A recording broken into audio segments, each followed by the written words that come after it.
அனைவருக்கும் வணக்கம். நாம் இப்போ பாக்கியலட்சுமி சீரியலில் என்னெல்லாம் சுவாரஸ்யமான விஷயங்கள் நடக்குதுன்னு பார்க்கலாம் வாங்க. ஒரு வழியாக நம்ம ராதிகா கோபியோட வந்து சேர்ந்துட்டு ரொம்ப சந்தோஷமாக இருக்காங்க. அது மட்டும் இல்லாமல் சரி கோபி நம்ம மேலே போயிடலாம் அப்படின்னு சொல்லிட்டு கோபியோட திங்ஸ் எல்லாம் மேலே எடுத்துகிட்டு போகலான்னு சொல்லிட்டு நம்ம ராதிகா கீழே வராங்க.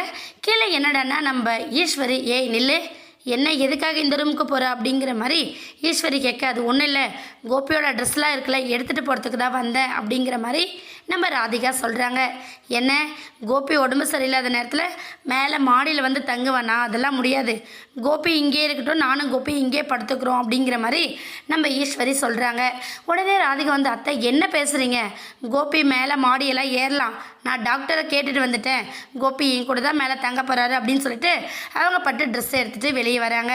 வெளியே வந்த கையோடு நம்ம கோபி வராரு. கோபி வந்து வடை மை போகலாம் அப்படின்னு சொல்லிட்டு கூட்டிகிட்டு வராங்க. என்னம்மா எல்லாரும் சேர்ந்து சந்தோஷமாக சிரித்து பேசிகிட்டு இருக்கிற மாதிரி இருக்குது, என்ன விஷயம் அப்படிங்கிற மாதிரி கேட்குறாங்க. இல்லை கோபி நீ என்ன மேலே போய் மாடியில் தங்குறேன்னு சொன்னியா, அதெல்லாம் வேண்டாம்டா, உன்னால் நடக்க முடியாதுல்ல அப்படிங்கிற மாதிரி நம்ம ஈஸ்வரி சொல்கிறாங்க. கூடவே நம்ம இனியாவும் டேடி அதெல்லாம் வேண்டாம், நீங்கள் கீழே இருங்க அப்படிங்கிற மாதிரி சொல்கிறாங்க.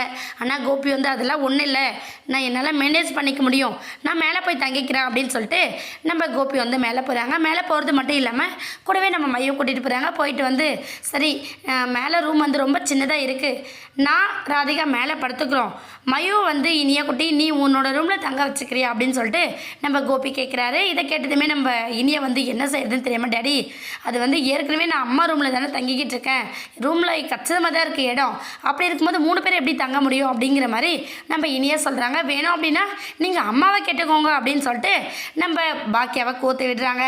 உடனே நம்ம கோபி ஐயோ பாக்கியாவை எப்படி கேட்குறது அப்படிங்கிற மாதிரி ஒரு பக்கம் நிற்க, உடனே நம்ம இனியா வந்து பாக்கியாவுக்கு சிக்னல் கட்டுறாங்க. அம்மா வேண்டாம் ஒத்துக்காதீங்க ஒத்துக்காதீங்க அப்படிங்கிற மாதிரி நம்ம பாக்கியா கிட்ட சொல்ல, பாக்கியா வந்து சரி ஓகே மையோ நீ ஒன்றும் தனியாக படுக்க வேண்டாம், என்னோட வந்து எழில் ரூமில் படுத்துக்கலாம், எழில் ரூம் காலியாக தான் இருக்குது அப்படின்னு சொல்லிட்டு நம்ம பாக்கியா சொல்கிறாங்க.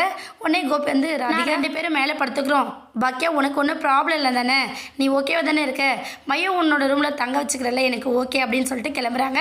உடனே ஈஸ்வர் வந்து ஏய் பாக்கியா என்ன நினச்சிக்கிட்டு இருக்க, இனியா என்ன தனியாக தூங்குவாளா அப்படின்னு சொல்லிட்டு நம்ம பாக்கியா கிட்ட ஆர்கியூ பண்ண. பாக்கியா வந்து ஆமாத்த அதெல்லாம் அவள் தூங்குவா, ஏன்னா அவள் தனி ரூம் வேணும்னு கேட்டுட்டு இருந்தால போய் தூங்கட்டும் அப்படிங்கிற மாதிரி நம்ம பாக்கியா வந்து சொல்கிறாங்க.